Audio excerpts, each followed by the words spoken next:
নমস্কার, জয় মা তারা, জয় গুরু বামদেব। আপনাদের সেই প্রতীক্ষিত দিন ভাদ্র মাসের যে কৌশিক অমাবস্যা, সেই দিনটা হচ্ছে আগামী 10ই সেপ্টেম্বর বৃহস্পতিবার হতে চলেছে তারাপীঠ মহাশ্মশানে মহাযজ্ঞ। দিনটাকে মনে রাখবেন, 10ই সেপ্টেম্বর বৃহস্পতিবার। আর আপনারা নিশ্চয়ই জানেন যে বৃহস্পতি মানে হচ্ছে বৃহস্পতির আরাধ্য দেবীকে দেবী তারা। দশ মহাবিদ্যার আপনারা সবাই জানেন, দশ মহাবিদ্যার দ্বিতীয় বিদ্যা হচ্ছে দেবী তারা।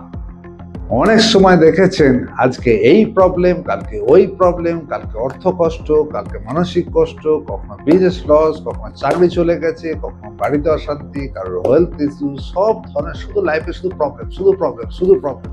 তো যার ফলে কিন্তু এই সমস্যার সমাধানের জন্য আজকে এই শাস্ত্রী, অমুক শাস্ত্রী, তমুক শাস্ত্রী, অমুক বাবা, অমুক মহারাজের কাছে ছুটছেন যদি কিছু হলো একটু শান্তি পাওয়া যায়।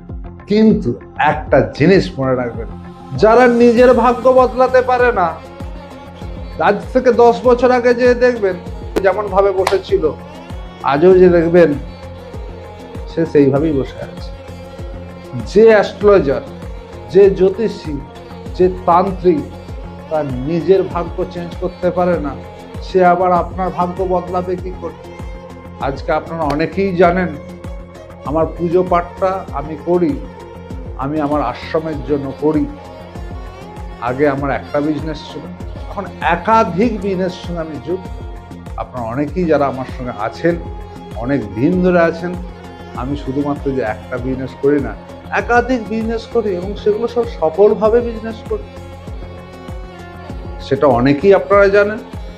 তাই একটা জিনিস বলি, যার কাছে যাবেন কিছু জিনিস মিলিয়ে নেবেন, যে সে আজ থেকে 10 বছর আগে কি 20 বছর আগে হতেই পারে, তার নিজের পজিশনটা কেমন আছে, এক নাম্বার।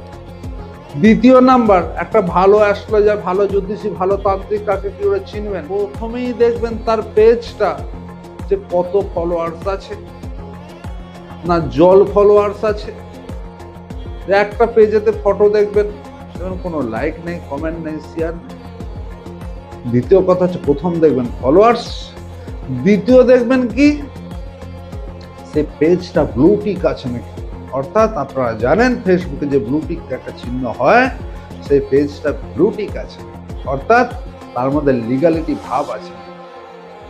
তৃতীয়ত হচ্ছে আপনি পয়সাটা অমুক চন্দ্র মহারাজকে দিচ্ছেন না অমুক শাস্ত্রীকে দিচ্ছেন।